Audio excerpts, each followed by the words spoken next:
Hey everyone, it's Finchinator here, and we're back for another OU series for official Smackdown tournament. We're now in the quarterfinals. There are 8 people left. I believe this is the ninth round, so both of these guys have gone a long way to get here. Definitely respectable runs, even if they were to lose here or in the semifinals or even in the finals. It would be a really respectable run, and they'll be making some money off of this. So pat on the back to both these guys for making it this far. But now they're really here. They're playing for keeps to win the whole big tournament, a couple $100, and the trophy on the profile, and to be cemented in Sparkgun history. So, not much on the line for two guys who are kind of fringe tournament players right now. mncmt is a Brazilian player, most notably known for being kind of like fake Jamvad, fake men's meat with the name mncmt. We'll just call him mncmt, I guess. It's kind of clunky, but we'll go with it. He's Brazilian. He had a nice couple of recent tournaments. He's actually done well in Smog Tour recently. Of course, he's done well in OST, as you see. He's still here. And I think he actually played a couple of games in SPL and did well. He won a playoff game. He won a playoff game, I believe, against CTC for the Ruiners, most notably. So yeah, he's definitely not a slouch. He's not considered a mainstay quite yet. He's not a staple in the OU player base. He's certainly not like a force to be reckoned with, but he's getting up there. He's becoming respectable, and seeing as he's making this showing as he is, and he has a chance of making tour maybe. He made finals the other day with me. We both lost to Empo though, but just given his level of play, he's definitely starting to become someone that's going to be a fixture in official team tournaments, and that's kind of the gauge a lot of us use for like relevance or competence, if you will. So yeah, he's up there. Rexus, on the other hand, is an Italian player who's been around probably a bit longer than mncmt. He's been in and out of official tournaments for the last year or so. Most notably, I think Snake was like his first like true starting gig. I don't know if he did too well there though. I don't even know if he started the full tournament. Honestly, I recall him going round 4 to the Mambas. I think they kind of went heavy on Italians with Will of Fire as the co-manager alongside Hog, I believe. I'm not really sure how well he did. He played mostly PU. Maybe he got an OU game or two in there. I think he was kind of in and out of tournaments for a while.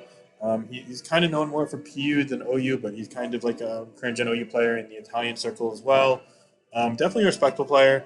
He's always used some interesting teams as well. So both these guys really are on the on the brink, sorry, of being really good. And I really want to see what they're able to bring to the table here. So we're going to see two interesting teams right off the bat. MNCMT is using a Salazzle, which is very interesting. Also Keldeo, which we just aren't seeing in this current metagame. So it's going to be interesting to see what those two can do. And Rexus is using Rhyperior and a Ditto. So two interesting picks on both teams. Definitely very viable Pokemon, all four of them, especially Rhyperior and Keldeo. But I'm really curious to see how effective they are and what they do in this matchup. So looking at the remainder of the teams, both players have a core of Clefable, Mandibuzz, and Jirachi.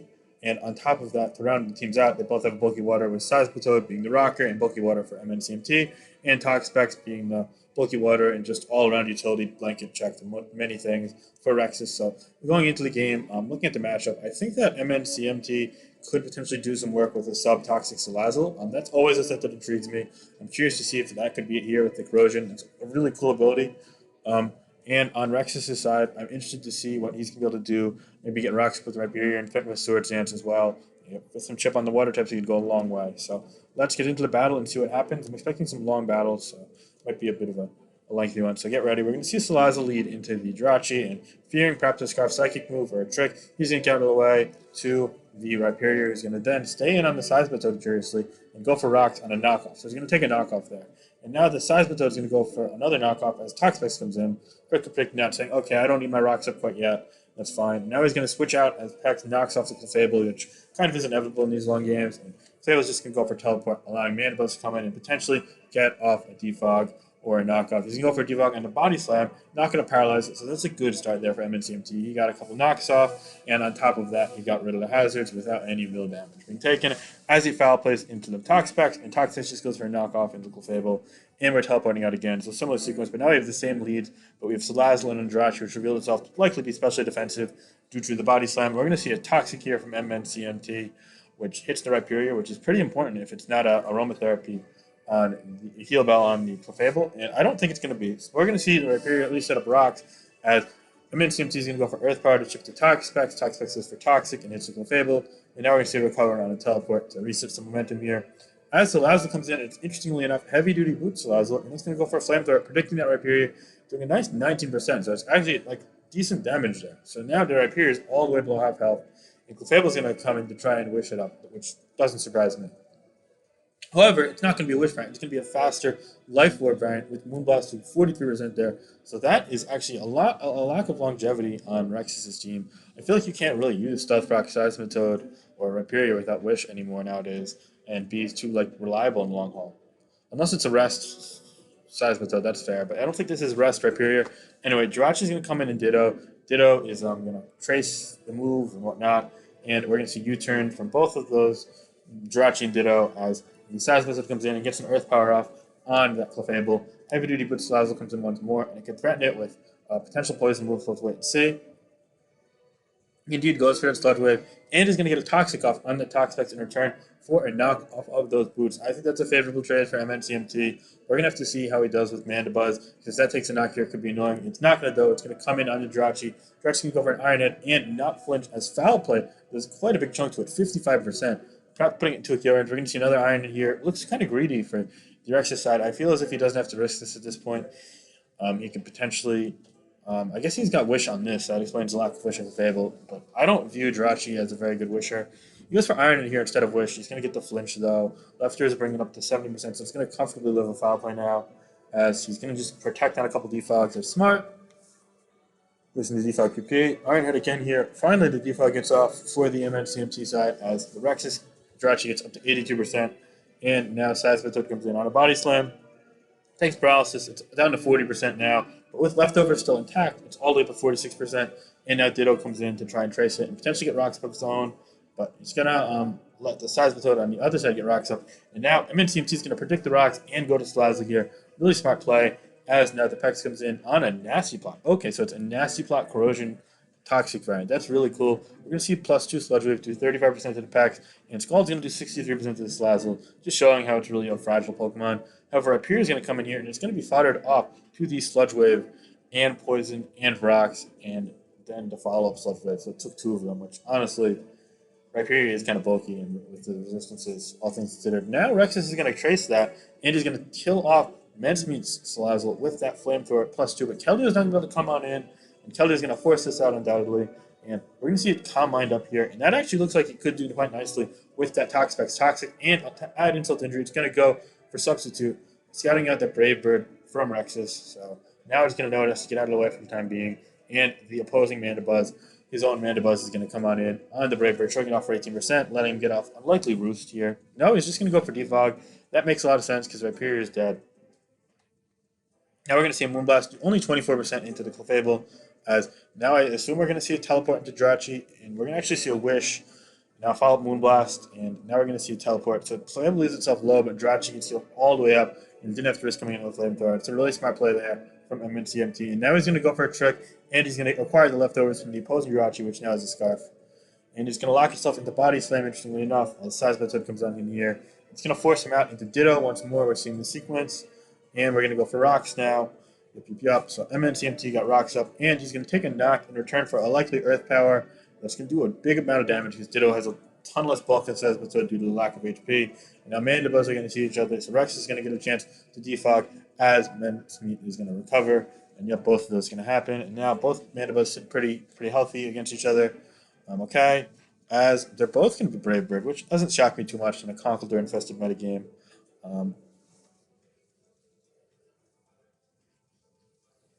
So they're going to chip away at each other, but then instead of recovering, MNCMT is actually going to go to Jirachi, and it's going to be a leftovers Jirachi. It's going to go for an Iron Head, 24% there, on a Foul Play, which is 75. I really think that was in poor taste by MNCMT.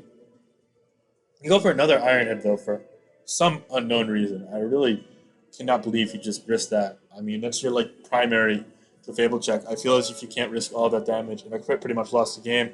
Now we're going to see the Ditto come in on the Mandibuzz to heal up, which makes a ton of sense here. That's going to allow the Clefable to come in now. So the Clefable can heal up and potentially pass Wish to Jirachi, which was played really carelessly in the prior turns. And he's going to lock into Body Slam, predicting Jirachi. So now Clefable can stay in here and Wish again. And now he can pass that Wish to the carelessly played Jirachi, as Moonblast led is 21, leaving the opposing the Clefable of Mincemeat above how. And then Jirachi goes all the way back to 97%. So looking like the progress was undone there. And now the Iron Head is going to slowly whittle out the Toxic to Toxapex. It's going to switch right out to the Jirachi on a U-turn, actually. That's going to allow Mandibuzz to come in here and threaten it with foul play, potentially. Instead, he's going to double back to Jirachi. It's a nice intuitive pivot there. And that's going to allow for the Toxis to come in on a U-turn. And finally, the Keldeo is going to come back in. It's going to take some leftovers here.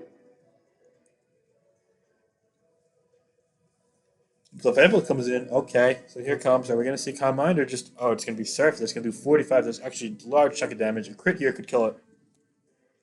And I think he's actually going to go Jirachi, knowing he's not going to Flamethrower in that opportunity there. So it's a smart play from mncmt, and I assume we're just going to go for the same. So now he's going to go for Iron Head this time around. Okay, fair enough. Going to get a little chip on that. And now we're just going to go for a U-turn, I presume. Yep, U-turn here. And Mandibuzz comes on in on another U-turn from the Tito Jirachi. And now the other Mandibuzz comes in because why not have a very cyclical game where 73 turns in and 2 Pokemon are dead, 1 on each side. The Clefable comes in here finally now, assuming I'm going to see a Wish here. Brave Bird does 30. There's no shortage of PP on this Clefable here. Now we're going to see a Protect. And Jirachi's going to come on in on a Calm Mind. Well played there for mncmt to get it in without risking Flamethrower. U-turn's going to come out now. And Seismitoad, because you can't really kill the Seismitoad with this. Oh, and Ditto comes in an Earth Power, so now that Ditto is very weakened, and especially defense drop. Now we're going to see Clefable come in here as he goes for a knockoff, which isn't really going to matter all too much. Clefable might very well just teleport. No, he's going to go for the Wish, that's fine. He's going to go hard Jirachi. I think that was a wasted Wish, honestly. But it's fine. I would have just teleported to Seismitoad, honestly. But he's going to go for the Iron Head now, as Rexus stays in and gets flinched. A bit careless there, bit rushed there from Rexus, but I don't know if he has much of an opening or many outs anyway, so fair enough. We're going to see U-turn now. Clefable's going to be able to come in on the Tox, Pexus Poison. It looks like Salazzle really opened the door in long haul here. Actually kind of showing that Salazzle is a very viable option, interestingly enough. We're going to see a teleport here. Now Keldeo is going to come in on that weakened Clefable, and it looks like it could potentially just win the game if we could break past the Mandibuzz. We're going to see there that the neutral surf is going to only do 29 though, so now he's going to go for a substitute, supposedly on the Roost, but it's going to be on the Brave Bird. So Mandibuzz is going to chip itself down, but now he's going to go Jirachi. I don't like that Jirachi. It does have foul play, and he roosts up now. I'm going to see U-turn here. Okay. I guess he's just not wanting to go Clefable because it's into a kill range for Brave Bird. So, yeah, fair enough. As we see U-turn, and Rexus predicts to Clefable and goes for Brave Bird, but Mandibuzz is to play from mncmt, which is a really smart mid-ground there. Conservative, but it's fine. And now we're going to see Brave Bird and foul play. Another Brave Bird. Yep, just want to stall it out a little bit. And another Brave Bird there from Rexus. Okay, wait. And now he's going to go for a follow-up one. And Rexus goes for Roost because he can't keep pressuring the potential Clef if he's dead. And now mncmt is going to go for Roost himself. And now we're going to see another Roost. So now they're both healed all the way up. That's fine. But Clefable comes in for Rexus on this Brave Bird. I'm curious as to why that was the play, because it's almost undoubtedly going to be... Oh, it's max speed. Oh, so it's a max speed, max HP. Come on, Clefable there for Rexus. That's cool. Faster than Mandibuzz. Going to get those softballs up. And now Jirachi comes in on the follow-up softball, leaving it at 95%. Now I assume we're going to see a U-turn predicting. Now he's going to go for a Fire Punch predicting Jirachi, maybe? I hate Fire Punch. I think that Wish and Healing Wish are both much, much, much better. We're going to see U-turn into Jirachi now, and Mandibuzz comes right back in here. As Clefable comes right back in. So, yep, we're now over 100 turns into the game, still 5-5. Flamethrower here predicting Jirachi perhaps on the Brave Bird. A bit greedy there from mncmt, but he wouldn't have died in all likelihood to the Moonboss, so it's fine. Now we're going to see Jirachi come in on a non-Flamethrower. Smart pivots. Now we're going to go for the flinch one more time and get it once again as Rexus gets greedy and pays the price there. And now we're going to see U-turn on the Toxapex, letting into Keldeo again. And now we're going to see the same exact sequence as before.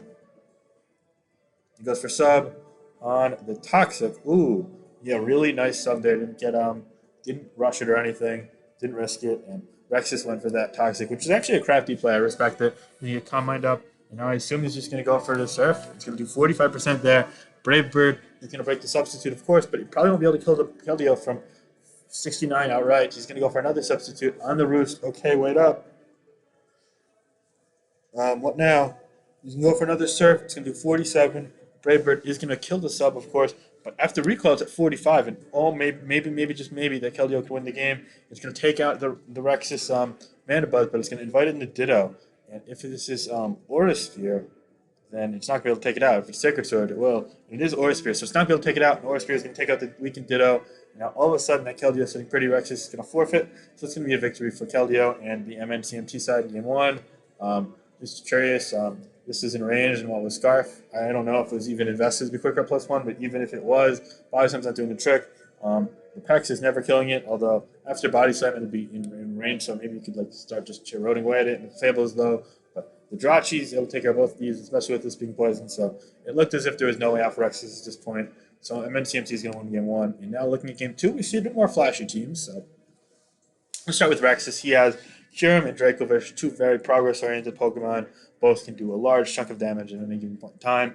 So that's interesting. We're also going to see Incineroar as pivot of choice and the Ice Resist on this team, as well as the Ghost Resist, and it's facing a Gengar, so it's pretty noteworthy. We're also going to see Corviknight, Clefable, and a Seismitoad. As for MNCMT side, he's also going to have a Seismitoad and Clefable, but his Eefog of choice is going to be a Mandibuzz, and it's paired with a dual Ghost Core of Aegislash and Gengar on the offensive spectrum. And last but not least, Hydreigon, which I'm going to presume is Scarf. However, Nasty Plot with a Scarf Gengar or just Parity and no speed control, I guess, is within the normal possibilities. We'll have to wait and see. So let's get on into it here. I'm predicting Seismitoad to be led by at least one side. We're going to see Clefable into Incineroar, though. So I am 0 for 2. Oof. We're going to see knockoff from the Incineroar into the Clefable for 21%, as a knockoff from the Clefable comes into the Incineroar. Wow, interesting trade there. Another knockoff, predicting a switch perhaps, comes in, but MNCMT is just going to go recover up. Now it's going to take 53% from that Flare Blitz impressively, and Moonblast only 25% return. Now he's going to go for a knockoff as MNCMT heals up, predicting that, which a really risky play is showing in the game. It's going to work, and then a follow-up Flare Blitz is going to come into Seismitoad, which is going to easily stomach it and now not be knocked off, as the Incineroar has lost a lot of health. And predicting a switch to Seismitoad, MNCMT is going to go for Toxic there, and then Rocks, as neither has a grass move like Power Whip or Grass Knot, and Rocks can go up on both sides, but the Rexus side is poisoned, so it's pretty big there for MNCMT. And Clefable is going to come on in. I don't know if he's going to respect Iron Head or not. Personally, would. He's going to do that. Indeed, he's going to go Mandibuzz on a U-turn. Okay, and now it's going to invite Kyurem in. And here comes the fun part, picking how you're switching to this. And he's going to let go of the Mandibuzz, interestingly enough. But that's going to allow an opportunity for the Aegislash to come on in and threaten to kill this. So Clefable is going to come in, which is not a Steel Resist. He's going to come in on a Shadow Ball, but that's a 72% feeling that it's a very much not especially defensive. Clefable for Rexus, he goes for Protect. He did get Special Defense drop, not that it mattered, as Aegislash is undoubtedly faster. So it's going to take it away. Incineroar comes in, though. It takes Rocks due to it being knocked, and the Shadow Ball is enough to take it out. So it's a 5-5 game. Looks like both sides are making progress. Aegislash is in a prime position to really do well here. Now he's going to go Clefable, predicting the Earth Power, but it's going to be on an Ice Beam, and that's going to put it into a carry. So Aegislash is going to come back in, take probably about 32-ish from that Ice Beam. 37. Oh boy, it might be a modest jump from Rexus. And now he's going to be able to kill the opposing Clefable with that Shadow Ball, while he's still able to live in a follow-up Ice Beam from the Kyurem if need be. But something's going to have to be fired off here in all likelihood. And it's going to be that Clefable. So both Clefables are down. It's now a 4-4 game. Both sides making progress. We really love seeing this in SSOU. We don't see it often enough. Kyurem is now going to come in on... Kyurem is now going to be in as it killed the Clefable. And Hydreigon's going to be in now. And it reveals itself to be Life Orb Flamethrower, as Flamethrower is in that Corviknight doing 60. And it looks as if MNCMT is in a great position now. Go for another Flamethrower as Dracovish comes in now, and it only does 12%. It's almost definitely going to be a Scarf Dracovish. Kyurem comes in now as a switch-in. It's going to come in Seismitoad, which was coming in to try and check the Dracovish. So a really good play there from Rexus, getting every last little bit of mileage out of this Kyurem, as it's going to drop a Draco on that Hydreigon. But that's going to invite in the aforementioned Gengar from Team Preview, which does look threatening now. Incineroar is gone. The Ghost Resist is gone. So that could go a long way. We'll wait and see. He's going to go for 2 Shadow Balls, and Dracovish actually going to die. So maybe it was a Scarf Gengar. It seemed like a Scarf Gengar after all. Rexus perhaps didn't expect that, as he went to hard Dracovish instead of firing something off beforehand. And now, to make matters worse, the Gengar is going to stay in and get a critical hit against the Seismitoad as it takes it out with Earth Power. And now Aegislash should be able to clean up with Shadow Ball there. The Corviknight is going to be able to defog, but it would be able to defog if it was quicker, but it's slow. And this dies to Rock, so it would need to defog. So yeah, MNCMT is going to emerge victorious 2-0 in this set. Pretty close game. I like how this game was a bit more offensively oriented. Both these guys brought out their guns, and MNCMT was able to emerge victorious 2-0 in this gunfight of the series. So good games. I hope you guys enjoyed, and more later for sure. Peace.